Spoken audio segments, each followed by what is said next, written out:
Hello, everyone. Good afternoon. If I can get your attention, that would be wonderful.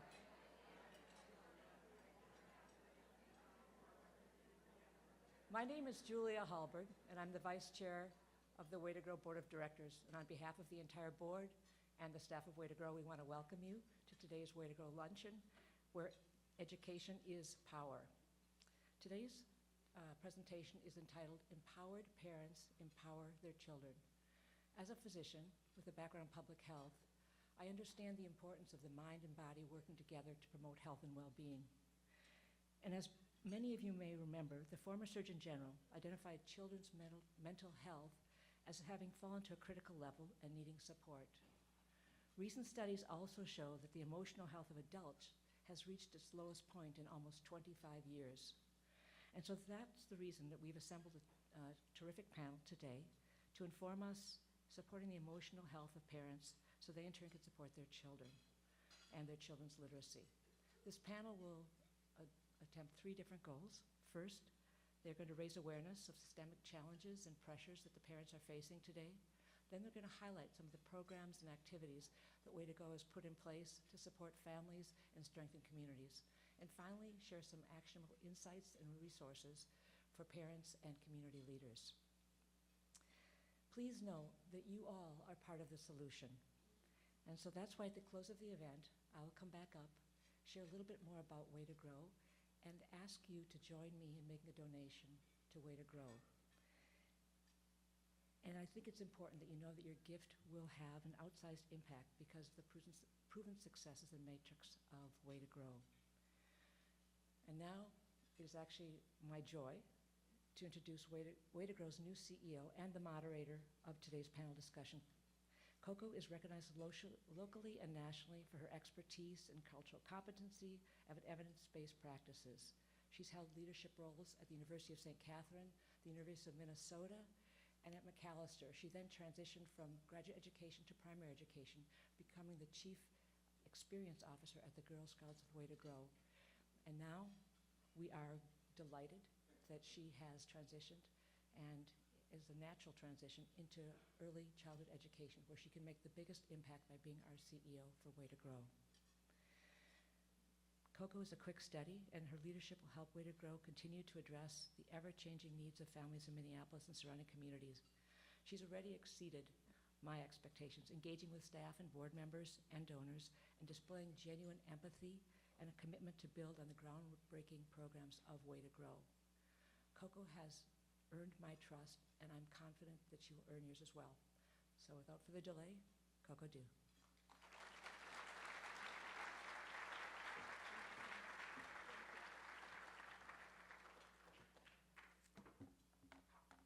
Good afternoon, everyone.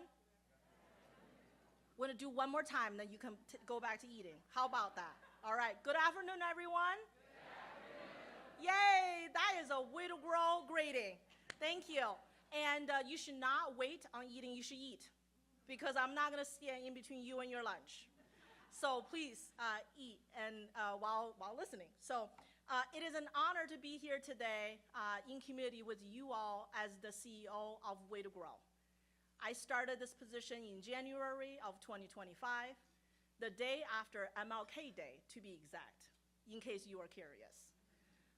And in just a few months, I've been deeply inspired by the dedication and the passion of our support, of our staff, supporters, and our board of directors.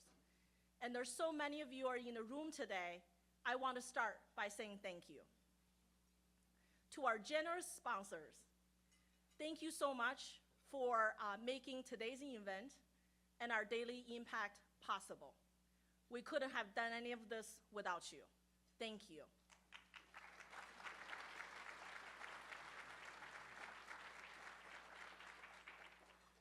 To our wonderful board of directors from Way to Grow, would you just raise your hand if you're on the Way to Grow board? See, they're here. They're here.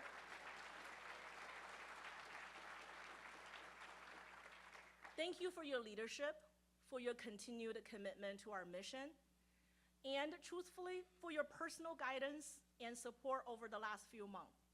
When y'all told me that you were just one phone call away, you were not kidding. When I call them, they pick up. So thank you from the bottom of my heart. To our incredible Way to Grow staff. If you're staff, would you please raise your hand? Yay! Yay!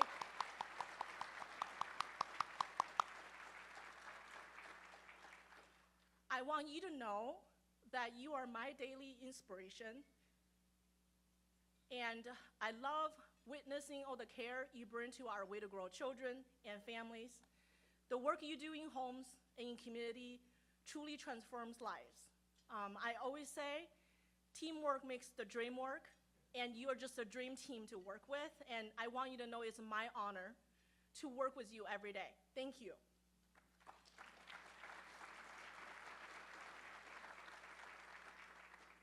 For those who I haven't had the chance to meet just yet, I would love to tell you a little bit about myself and why I feel so connected to this mission. I am a first-generation immigrant. I was an English learner, and I was the first one in my family to attend college.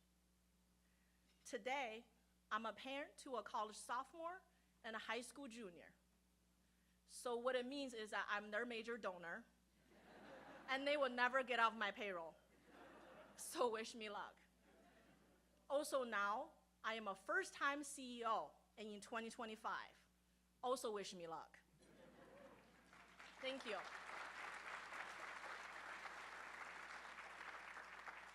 My journey has included many firsts. At every step, education and the support of a caring community made all the difference for me. I know just firsthand how powerful it is to have people in your corner and how life-changing that support can be. I also know not every child or family has the same access to opportunities or resources. We're navigating a very tough environment as we speak, from uncertainty in funding, to shifting policies, to the growing needs of children and families.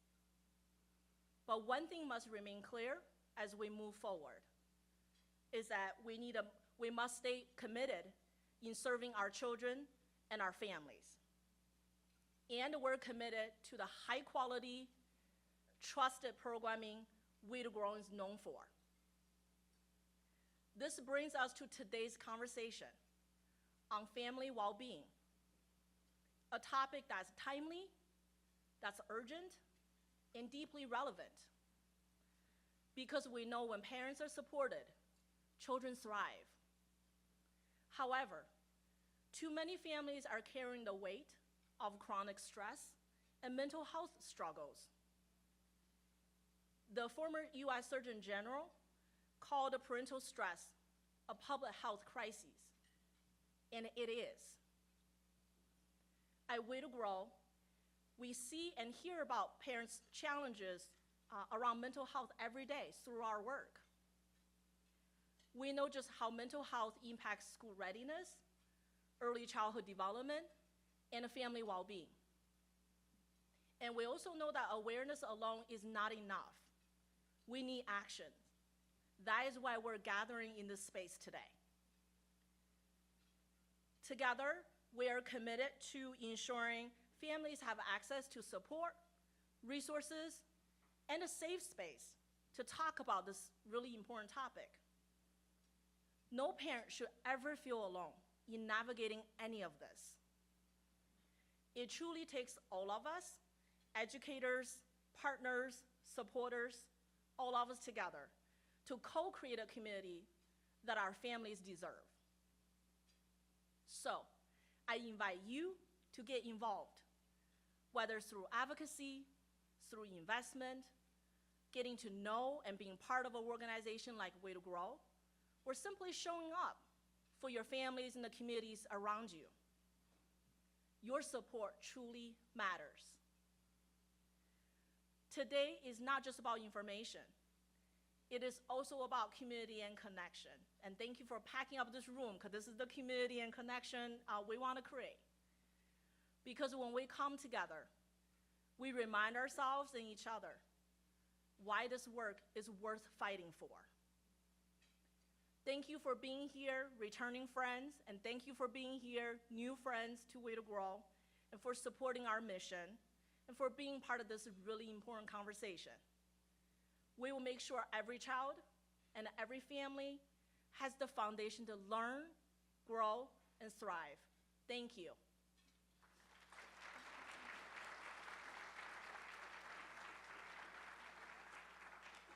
So over the last few months, as you can imagine, I've taken as many opportunities as I could to tell folks about the powerful work of Way to Grow. People always ask, what is home visiting, and what do you do in that space? I'm honored to tell you a little bit about our mission in action today. So Way to Grow's home visiting model centers on a long-term, trust-based relationship between the families and our wonderful staff called family educators. If you're a family educator on the program team, wave your hands again. Yay! To our family educators. Our family educators meet regularly with the families and children in their homes. And so we serve children from birth through the age 8, so 3rd grade. During home visits, family educators delivers personalized, age-appropriate curriculum to support the child's holistic development. So the topics will cover from cognitive, social, emotional, physical health, mental health, you name it. Every part of the child's development we touch on. Our staff also supports the parents. They empower the parent to be the child's first and most important teachers. So we provide information, learning around literacy and other topics, and we also help our parents navigate sometimes really challenging and complex systems, things like healthcare, housing, jobs, school. But all these systems is what we call family stabilization systems. Like we think about for ourselves, we need a stable house in order to make sure we support the child's well-being. Our model is holistic, really focus on meeting the families where they are, and is culturally responsive. We recognize that strong parents is the foundation for healthy children and a strong community. So when we say empowered parents, empowered children, it is not just something we say as a phrase, it's something we do every day at Way to Grow. I am so excited to introduce our next speaker, Ms. Roxanne Bell-Afolabi, who is one of our wonderful associate supervisors. So when I first arrived to Way to Grow, Ms. Roxanne was promoted from family educator to associate supervisor position, which is the leadership position on our program team. I want to tell you part of our organizational philosophy is we want to retain and celebrate internal talents. And we're so excited we were able to do that. Ms. Roxanne's commitment to families is rooted in deep listening, connection, and the belief that the parent already holds the potential leading their child's success. And today she'll be sharing a Way to Grow mission moment, and I can't wait for you to hear it. So please help me welcome Ms. Roxanne to the stage.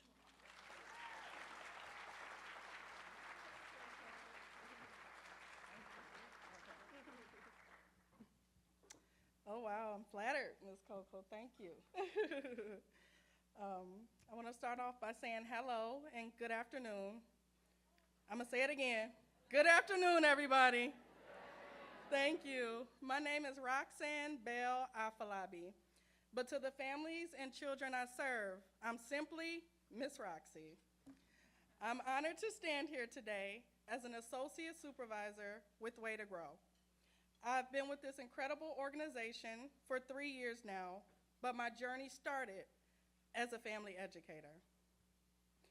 We visit families in their homes, share parenting strategies, promote family well-being, but most importantly, we build lasting relationships. Today, I'm proud to tell you about Kiwana, who's here with us today. Hey, girl.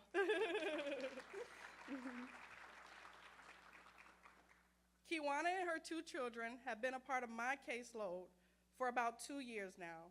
She has 2 amazing children, Kazai, who is 3, and Kilani, who is 7.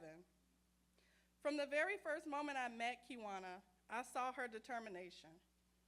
She wanted more for her children, more love, more learning, more support, more stability than she ever had herself.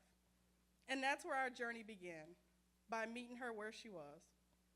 Not with judgment or expectation, but with support, compassion, and presence. I introduced Kiwana to our Youth Dream Tracks program. It's a program, a space that we have for our young moms, aged 16 to 21, and their children. Kiwana didn't just attend the groups, she showed up. She actively participated, and she built a community of support with staff and other young moms. Kiwana didn't just join Dream Tracks for support. She joined for healing. She's been really brave in working on her mental health while also navigating the loneliness that comes when breaking generational cycles. Even when Kiwana felt alone, she continued to show up, and she is committed to creating a better future for her children. She is now in school to become an esthetician.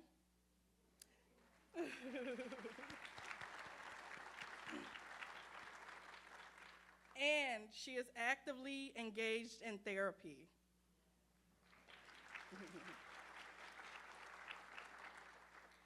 Kiwana once told me that I helped her mental health just by being there. And that moment truly stayed with me, because that is what this work is really about. Yes, we talk about parenting strategies and child development, but what we truly offer is presence. We create space for parents to feel seen, heard, and supported. And through that, they are able to better show up for their children. Now that's empowerment.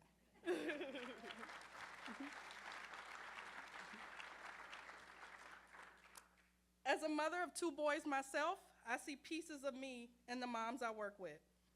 I've learned that parenting while healing is one of the hardest and bravest things a person can do. Kiwana has taught me to keep showing up in my personal life, with my husband and children, in my role as a supervisor, but most importantly, to keep showing up for myself. When you support Way to Grow, you're helping us keep showing up. You're reminding moms like Kiwana that their journey isn't over, it's just beginning. Thank you all for believing in this work.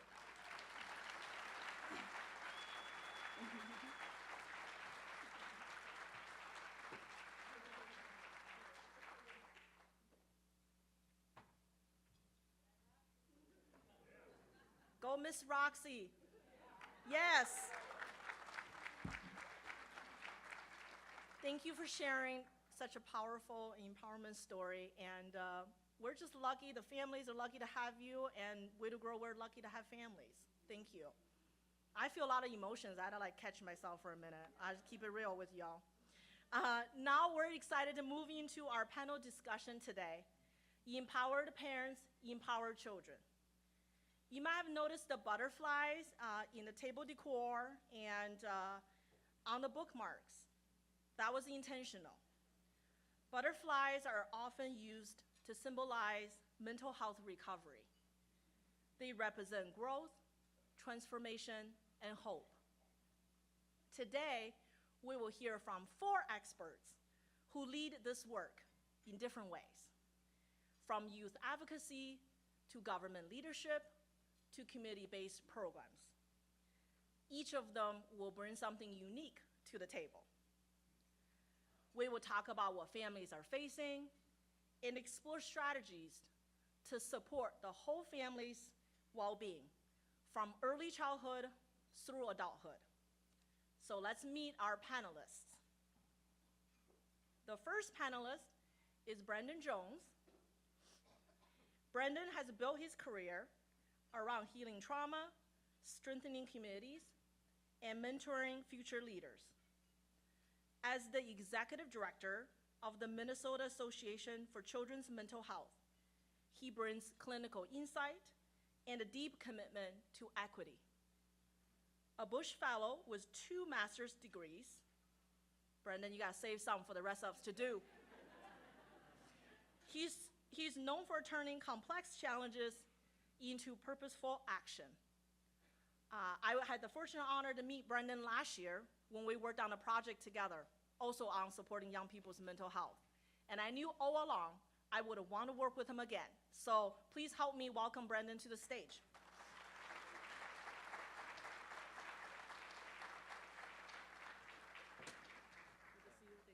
Absolutely. I won't tell her about the PhD program I'll be starting in the fall then, I guess. And then I have to follow up. Yeah, you clap for that. That was a joke, but that's real. I really am going to be starting a PhD program. But I had to follow Miss Roxy. I don't know what else to say after that. That was amazing. But thank you all for being here. I don't think we always take in how significant gathering folks like you here for this particular cause. Mental health impacts us all, whether we have a diagnosis or not.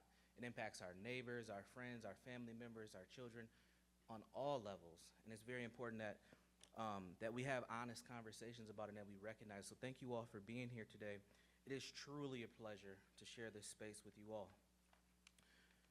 So we're here today because we know that mental health is not separate from education. It's foundational to it. Children cannot learn when they are struggling emotionally. Families cannot thrive when they are overwhelmed, undersupported, and unheard. Our communities cannot grow stronger if we ignore the urgent need to support every family's mental health and emotional well-being. As mentioned many times already today, the U.S. Surgeon General, Dr. Vivek Murthy, recently issued the national advisory that should really stop us in our tracks. And he called parental stress a public health issue. And a year before that, he called that we are in a mental health crisis with our children and our adolescents. So if the children are struggling, the parents are struggling, the communities are struggling, we have a huge issue here. Typically that's called a wicked problem. Wicked problem is one of those that's really complex to solve, and it takes a lot of folks like us to come to the table with our talents to help those in need. So it was a call to action more than a warning. Parents and caregivers are under more pressure than ever before. Many are navigating financial uncertainty, systematic inequalities, generational trauma, and an overwhelming lack of access to mental health resources. And too often, they are doing this alone. But we are not powerless. We can do something. We must do something. We are prioritizing mental health from the very beginning, from infancy to early childhood. We lay the groundwork for healthy development, strong relationships, and academic success. So when parents and caregivers are supported in their emotional health, they can become more present, patient, and resilient. That strength ripples outward, protecting children, strengthening families, and uplifting entire communities. Mental health is not just a clinical issue. It's a justice issue. It's an equity issue. It's a human rights issue. Today, as we break bread, share stories, connect, build our networks, we also build bridges. We are acknowledging that education and emotional well-being are enmeshed. We are saying out loud that every child deserves the opportunity to learn, to grow without the weight of unaddressed emotional pain. Let this gathering remind us that knowledge is not just power, it's healing, it's hope, and it's how we begin to transform systems that have long failed to meet the full humanity of our children and of our families. Thank you for being here today. I hope that your presence, your hearts, and your commitment continue this work beyond this room. Thank you.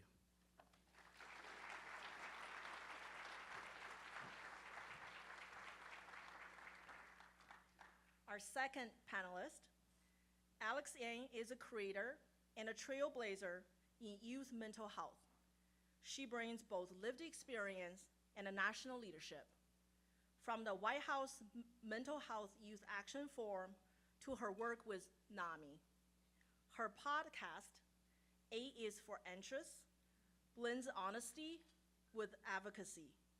helping young people feel seen and heard. Alex and go all the way back, and I'm so grateful ever since meeting at Macalester College years ago that we were able to work on a number of projects specifically focused on young people's empowerment and mental health. Please help me welcome Alex to the stage.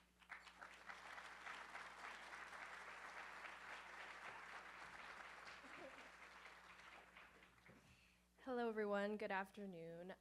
It is an honor to be here. It's a very big privilege, and it's rare that I get to find myself as a young person in spaces like these. So I would like to share a little bit of my story with you. So growing up as a young person with lived experience of mental health challenges, I had all the tools at my disposal, from therapy to peer education and even social media. But recently I had to consider that my own parents, who are also immigrants and grew up in a very different time and environment than I did, don't have the same resources and access that I have in order to talk about their mental health in the way that I do. That maybe in their journey to becoming parents and caregivers, they lack the support and resources they need to understand their own mental health challenges, much less their daughters. I spent many years of my life resenting my parents for the ways in which they responded to my mental health and support, and even went as far as to blame them for the things that I was experiencing. I was so resentful, in fact, that's when it came time to choose which college I would go to, that's actually how I ended up here in Minnesota. I'm from New York, so I chose the furthest place I could be from them, which is here in Minnesota. And it was here in the Twin Cities, almost 1,200 miles away from them, where I gained the much needed space and clarity, and also sought the tools for myself to understand my own mental health challenges. It is also where I started my journey as a mental health advocate, like Coco said. I was one of the participants at the White House for the MTV Mental Health Youth Action Forum. And it is where I learned about some of the challenges and obstacles that my parents face, as caregivers in understanding their own mental health.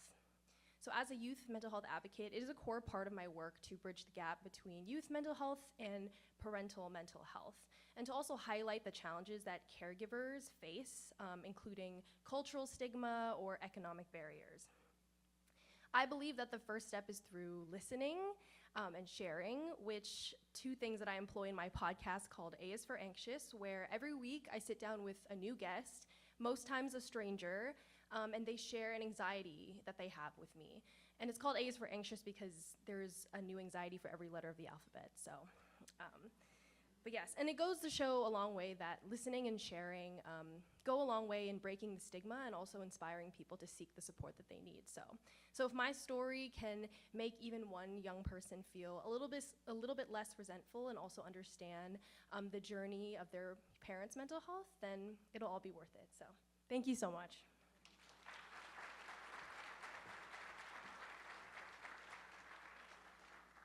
Our next panelist is a familiar face here at Way to Grow. Ronel Robinson leads with love and a deep commitment to families.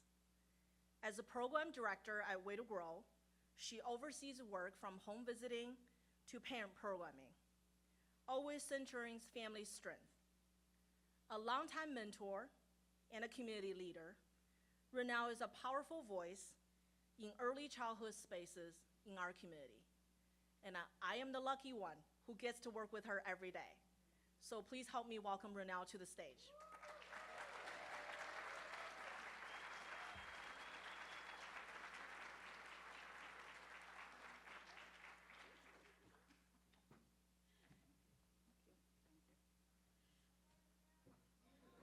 Okay, I'm short, I gotta stand up here, so yeah, I'm so thankful to be here today. Good afternoon, everybody. Thank you. So I manage a team of our home visiting staff, and I work in collaboration with those in education, in human services, in health, in other home visiting programs, and in systems change organizations. I love learning, I always have. And growing up, I wanted to be a nurse or a midwife, and that interest connected me to maternal child health, which is still dear to my heart. I was raised in South Minneapolis. I know there's some South Minneapolis folks here. And I was surrounded by a strong, supportive family and community And like many of us, I saw the beautiful things and I saw the hard things. My parents were both educators. My stepmom, if she's here, she's an educator too. We were surrounded by that. Yeah, preschool teachers, oh my goodness. It's Appreciation Week, give teachers some appreciation. So with that, they taught us to be a part of the community, to be engaged. I worked with adults and with children. I've volunteered in many areas, and that includes babysitting from age 10, includes being a Girl Scout leader, a youth leader, volunteering as a substitute art teacher for a few weeks at my daughter's schools, and then being a health center volunteer for 13 years at my church. I would notice that sometimes there were things that were really good, and there were sometimes things just didn't feel right. You knew there was something going on with a person or a child. I had friends growing up who needed a safe place to stay, and they would come to our house. And then as my daughters grew up, they had friends who came and stayed with us for extended periods of time. They needed a safe space. It was for a variety of reasons, but there were things going on at their house where it just wasn't safe to be. So, with that, these moments have taught me so many things. They've taught me to listen, and they've taught me to share how to listen with others. I started as a home visitor in 1991, back in the day. It's been a while.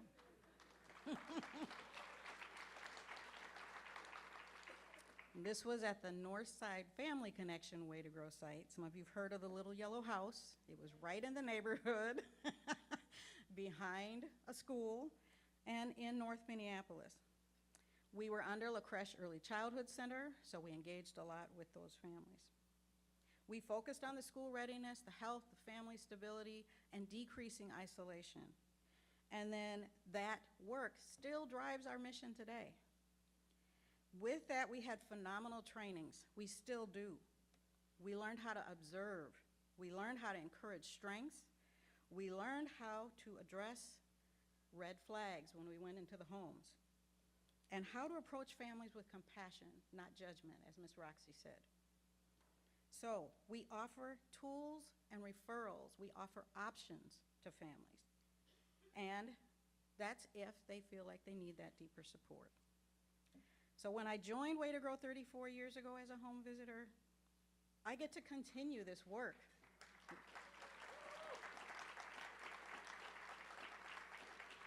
I get to share these experiences with our staff and with the families, and it's step by step, it's small pieces. But it gives this insight and intention to our work and to our teams. And what we do is based on the whole family, the whole child, their physical, their emotional, their mental and spiritual health. I remind them sometimes it can take somebody 2 months to see change. It can take more than 2 years to see change, and we do stay with them. Thank you. I'm honored to be here today and to learn more from our other panelists. Thank you.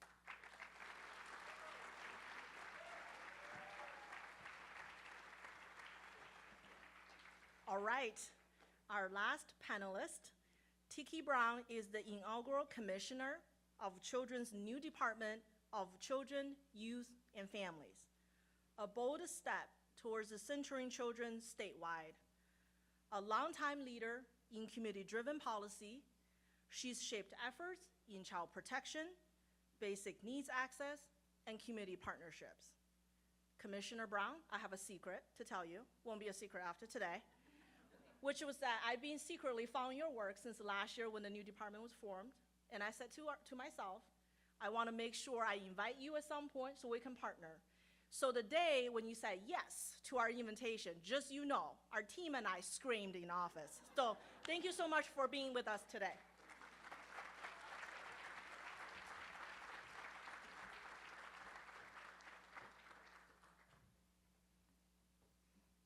That's amazing, thank you. Well, good afternoon, everybody. It's great to be with you today in this beautiful room on this beautiful sunny day here in Minnesota. I want to thank each of you for the work that you do and the difference that Way to Grow continues to do and make in the lives of children and families. Your impact is real and deeply felt across our communities. So as Coco mentioned, last spring I was honored to be appointed as the first commissioner of Minnesota's new Department of Children, Youth, and Families, which officially launched last July. We are nearing our 1-year mark here and almost done with our transition, but the department was created as a direct response to what communities have been asking for, a single focused agency that puts children and families first. And so at DCYF, we are working to align the systems that support children, from childcare to early learning to health and family well-being.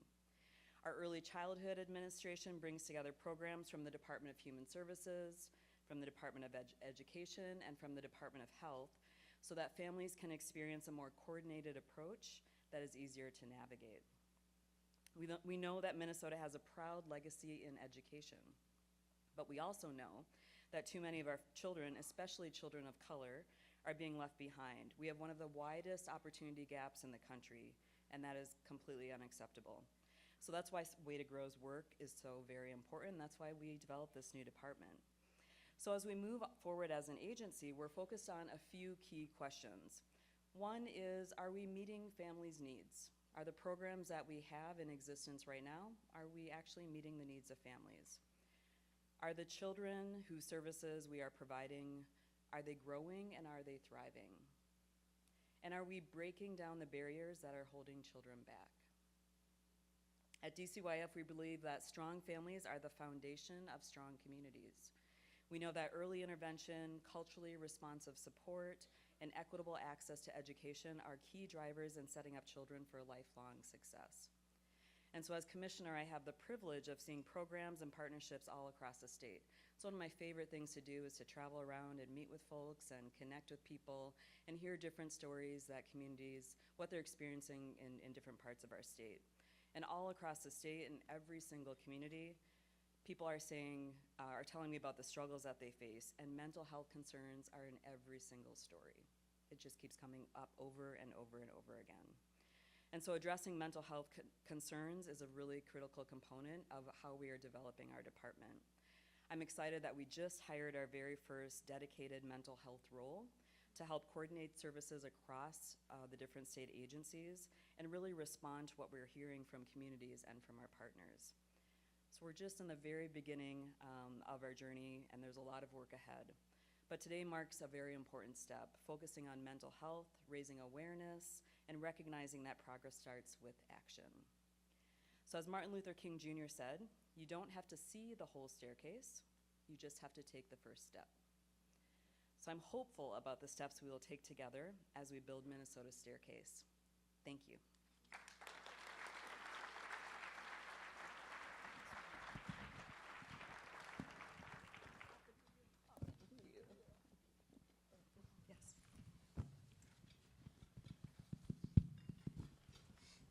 Thank you again to our panelists for being here. So we're gonna start.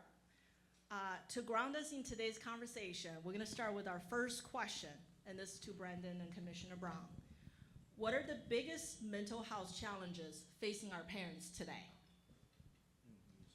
All right. Well, one that we're hearing a lot about is the digital well-being of our children and the level of engagement of technology. And it's not just adolescents. I know that's where a lot of the conversation happens. I see a lot of 1, 2, 3-year-olds on phones and tablets as well. So, that level of engagement is something that's extremely important. And it's about keeping them safe. It's about attention span. It's also about interpersonal connection. It's a big piece of our puzzle. And the screens aren't going anywhere, folks. So we're gonna have to figure out what that blend is and what that level of balance is gonna be around, one, protecting our children, but also making sure that they don't lose a piece of that in-person human connection. Yeah, and just to add in, I think, thinking about the parental side of things, as we think about anxiety and stress, especially for parents, there's that layering effect that happens, I think that's really important, and how that takes a toll on parents' mental health. That constant anxiety, especially if you are working or dealing with, if you're working with families or dealing as a parent yourself with financial constraints, right? But that's your primary focus, and that having to deal with that and manage to some of that is a really significant issue. And if you can remove that, it actually reduces quite a bit of anxiety and quite a bit of concern. So in some of the tools that we have at the department, we're seeing a surge in searches for things like crisis nurseries, domestic violence support, mental health hotlines, which I think are good indicators of things that parents are searching for and some of the things that they're seeking. Thank you, and I think our Way to Grow staff will probably agree that we hear these things, similar concerns from the parents we talk to. I know the audience are here today because you really care about children and their well-being. So the second question is, how do we better support children's mental health in schools at home? So that one's for Alex and Ronel. How do we support children? Yeah, I think someone mentioned this before. I think, Tikki, you mentioned culturally responsive care, which is super important, again, aimed at like BIPOC students as well and kids. In my high school, there was actually only one therapist for 3,000 kids. And then in college, it was a little bit better. There were 5. But there was no Asian therapist, so there was no one that I could connect to culturally who understands my background. And I think another one would be peer support, putting trust in our children. And there are a lot of studies that show that a lot of children are more likely to talk about their mental health with their peers rather than their parents or staff. Like a therapist. And so, yeah, having more peer support groups and investing in sort of those programs as well. Yeah, and it is really, it is this holistic process. So it's all the pieces that wrap around a child. It's their whole family. During the home visits, we're including the grandparents, the dads, the aunties, the siblings. They all have an impact on the child. But one of the big things we found even during COVID was teaching parents daily routines was significant to the structure in the home, reducing stress in the home.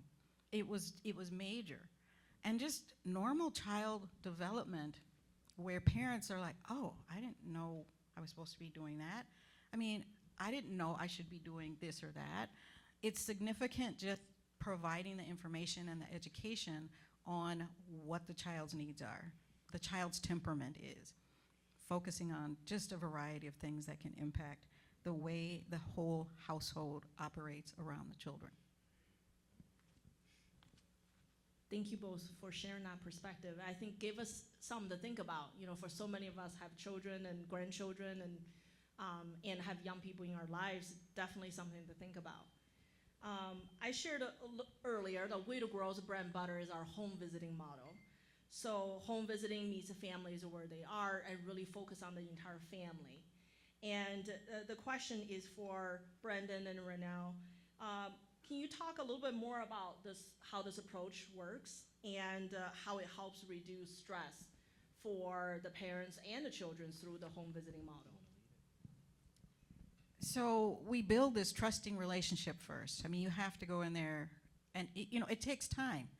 It can take 2 or 3 years for somebody to trust you. Some trust you right away just by you being objective. And with that, sometimes in the home, we're the first ones seeing that something's wrong, and definitely seeing that something's right. And we encourage and build on those strengths.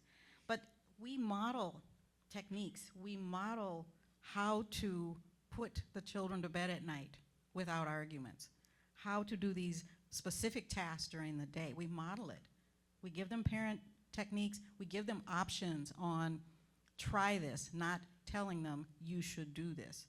So we've had impact because of these things in the home. Absolutely. I believe that doing it in home really helps to build what I call authentic rapport. When someone invites you into their home, they're trusting that you're coming with good intention, you're not gonna cause any harm. And if you can make that connection with the family, that sends a big message, and that can really take the care a long way. I think in-home is one of the best forms of service that we can have, not just for mental health, but skill building, for relationship development, and then also just for how do you maintain a community? When you bring folks in, that is community building as well. So authentic rapport is important. But one thing that Ronel said I really want to highlight that's very important is a lot of in-home folks are the first folks to see things that we don't see in schools, we don't always see in communities. Sometimes we don't even see when when they come to our office, because we're seeing them in their natural environment, what's going on, what's happening, what's said, what's not said. That's very important. That information can, make or break a dynamic, and it's very important. So I'm a big believer in homework. I think it opens up opportunities for real healing and growth to happen. Thank you both for sharing. I recently joined one of our family educators to do a home visit, because to me, I think in order to be effective in being a leader, I really wanted to know, see home visiting in action. And our wonderful staff was able to talk with a very vibrant 3-year-old who's fun and impatient, but having lots of fun. But also talking with the parent, the mom, around the challenges she's going through about being a parent, and the 3-year-old's a little extracurricular activity and preschool paperwork, so on and so forth. So I was really able to witness, I would say, the power of home visiting and supporting both generations in real time. 90 minutes of home visiting, and I admire our staff for doing that work day in, day out. So thank you for talking about that.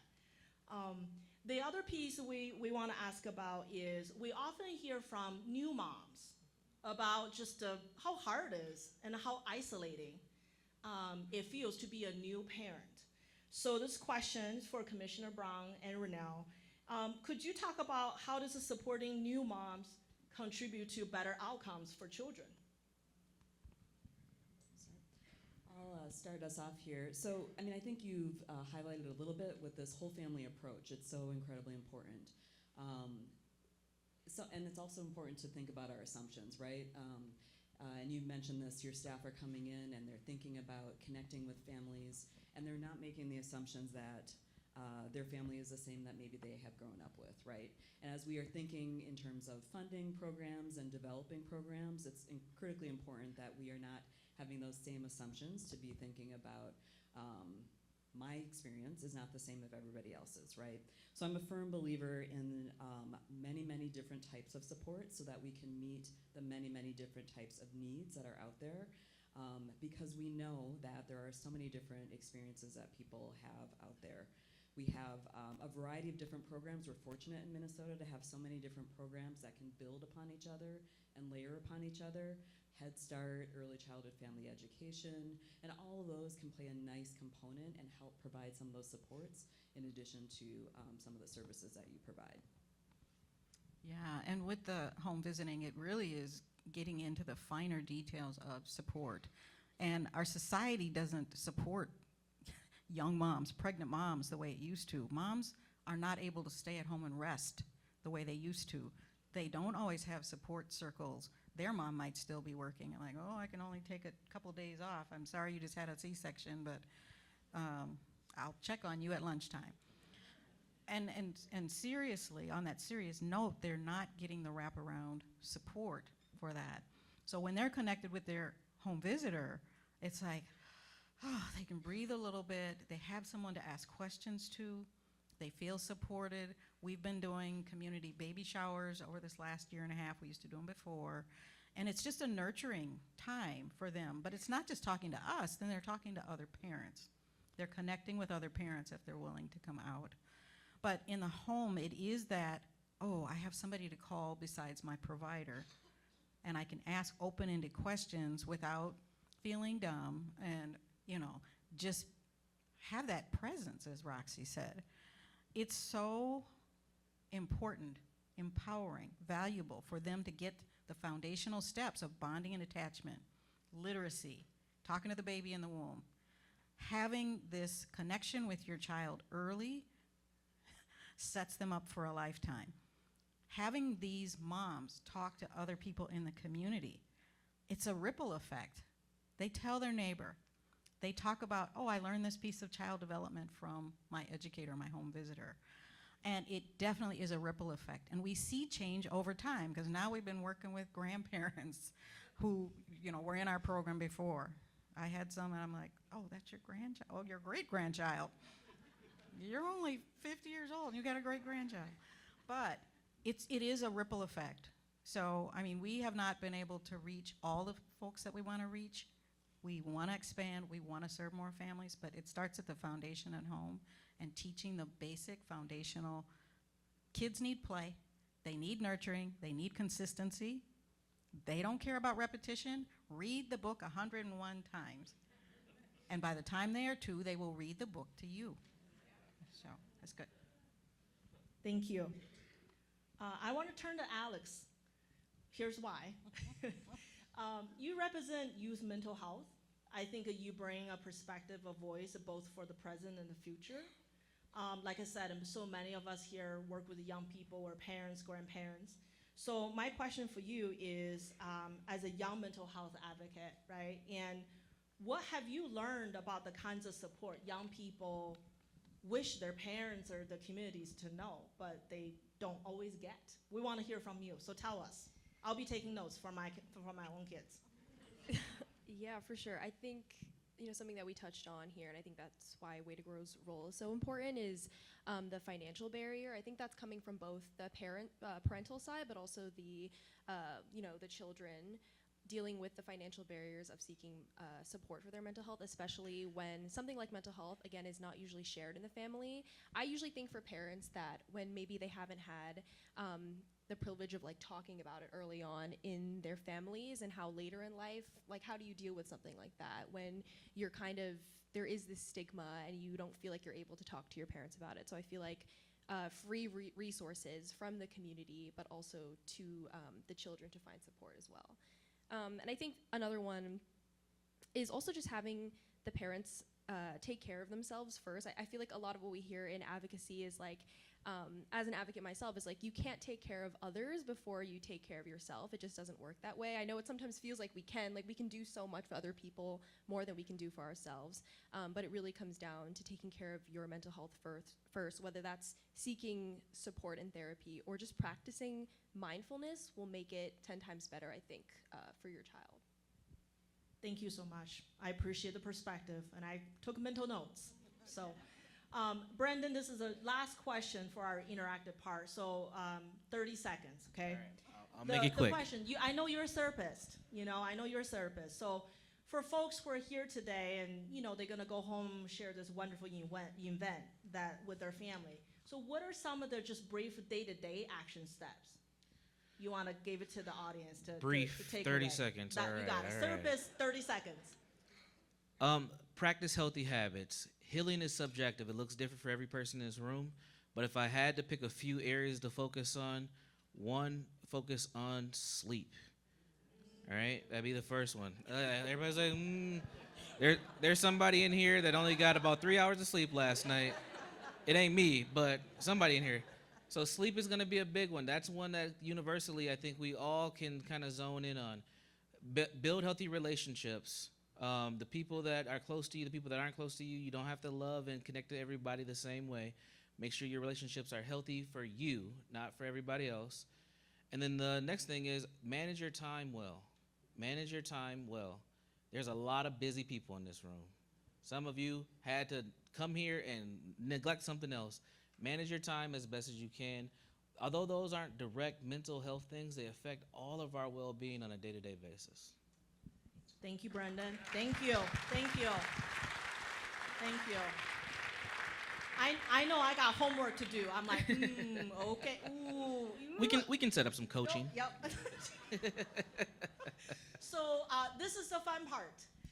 As I talked about earlier, the conversation today is not just about information, it's about community and connection. So this is the part we want to invite you in. This is the community participation.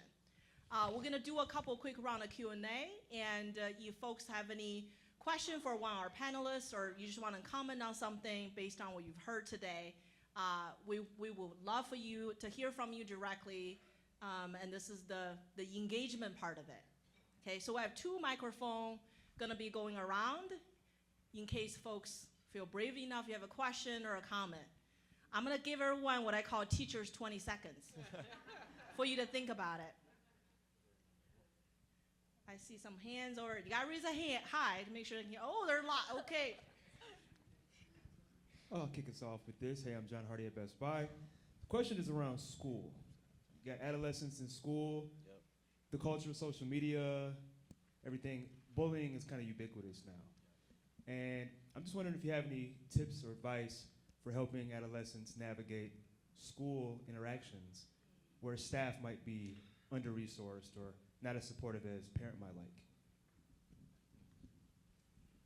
Well, I can take it a little bit. So, I mean, we work with, children up to 3rd grade, but I also manage our Dream Tracks youth program. And so, like you said, the bullying is really phenomenal. And even, trying to have youth not be looking at social media to see the toxic stuff that's coming in at them. But it is some step-by-steps of just, you have to be in that relationship with them and give them some alternatives and alternative time with somebody healthy. So the parents also have to, look, I need to schedule time with you. I mean, I have 4 grandchildren, and I was telling Tikki that, I'm learning so much. This word used to mean this, and now it means what? Or, oh, you're listening to the 70s music? I had no idea. But the relationship thing is so heightening of their emotions, so heightening of their anxiety, the things they're watching and the things they're seeing, the media violence, the news. It's like, can we schedule for you to take a break? And, I asked my granddaughter that question and her friend. I said, can you take a break from your cell phone? And they both said, well, one said yes, clearly, and the other one's like, oh, I don't think so. And I said, but what are you watching? What are you reading? What's going into you? And it's having conversation. So it's having a key person to have the conversation with them on how do you balance? Can we just go outside and take a walk, even if you got to have your cell phone with you, connected? Can we go out and take a walk? Can we do something? But they have to have a significant person, their parents or somebody who has not let them be self-raising. It gets to the point when kids are about 15 where parents let them self-raise. And they're feeding themselves, they're eating at their friend's house. They used to come to our house and I'd just leave a lot of food out because they would just come and just devour stuff.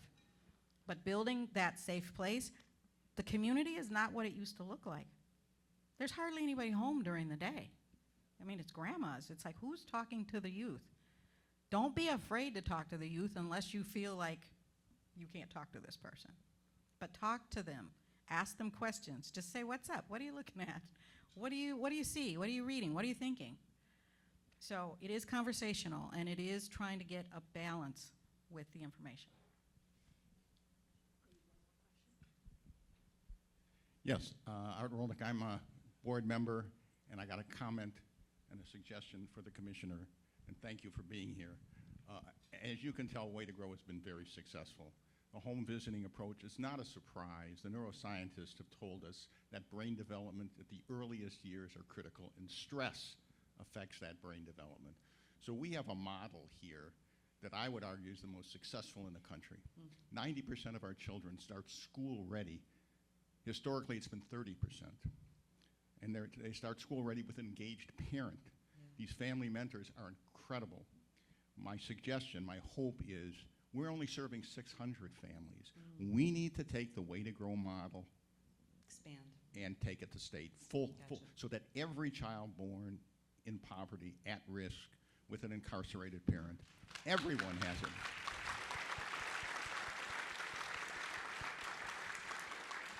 It would be great if this administration, and we've got a lot of bipartisan support, would make it a commitment to bring this to scale. And for those who say it's too expensive, it's actually too expensive not to fund this. Thank you. Appreciate it.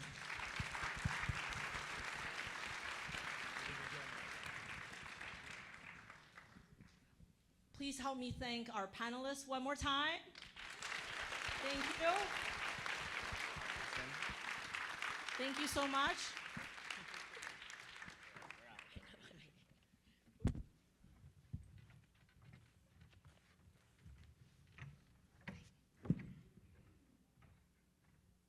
I also just want to thank everybody for being here today and for being part of this open and empowering conversation. I know I could go on all day, but I know you cannot. So we're also trying to be respectful of your time. And We just want you to know that at Way to Grow, we believe in when we invest in parents, we invest in the future of our children and our communities, and that is what we do every day at Way to Grow. Before I forget, part of what we do this year is really trying to raise our brand visibility. We want more people, as Art said so nicely, we want more people to know about Way to Grow. We want more people to know about home visiting model. So if today you are feeling inspired and have a reflection, you wanna follow us on our social media, LinkedIn being a space, Facebook, whatever social media you use, make sure you tag Way to Grow. If you have nice photos with your friends, new friends, returning friends, please make sure you tag us on Way to Grow, because we just wanna make sure more folks in the community know who we are. And thank you so much for being here today. To help us close out today's program, I'm going to welcome back Dr. Julia Halberg. Thank you.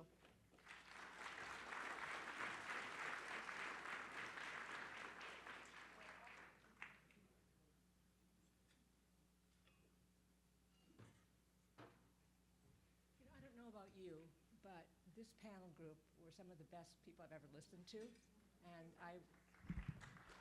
sorry. I just wanted to give a round of applause, yes, because these are the most amazing people I've had a chance to learn from. They really are heartfelt in what they believe in.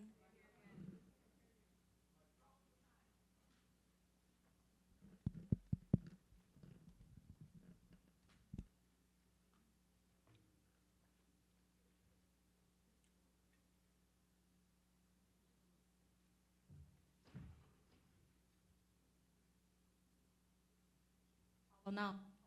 What? Hello? Hello? I think I'll just hold it. Anyway, we wanted to thank you for being here. The panel discussion really, I think, was enlightening for most people.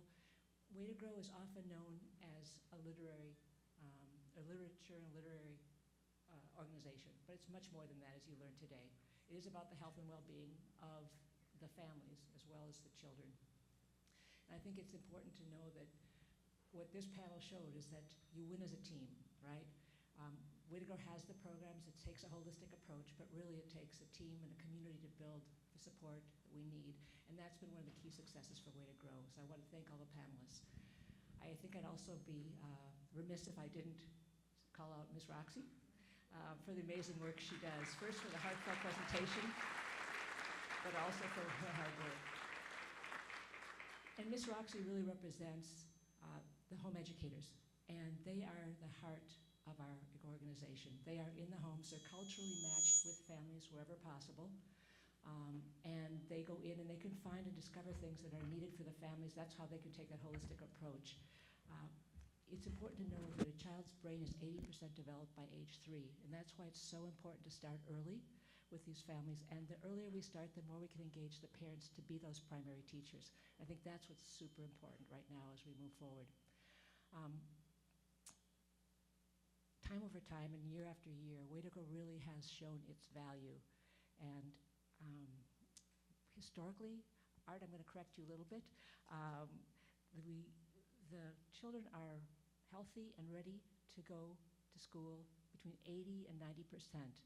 And actually those matched families that don't have the support of Way to Grow, it is below 40%.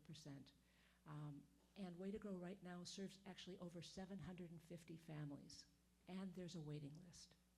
So now more than ever, we really, truly need your support to support the families, but the children, because the children's success is our shared success.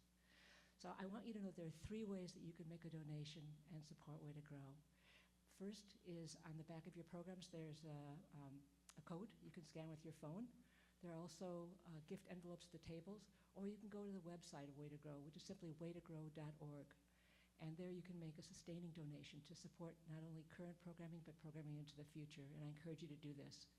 It's been my pleasure and honor to be a part of Way to Grow for over a decade now, and I think it's really an organization that you can trust, believe in, and support. And one final comment, actually from the panelists, Alex had made a comment, and actually as a physician, I would always tell my patients that taking care of yourself is indeed your most unselfish act, because most people wear many different hats, and so do take that initiation to really take care of yourself first. And we've had wonderful examples of that today. So anyway, in closing, Thank you very much for being here, for taking the time to learn and support Way to Grow, and wish you all a very healthy and safe day and rest of the year. Thank you.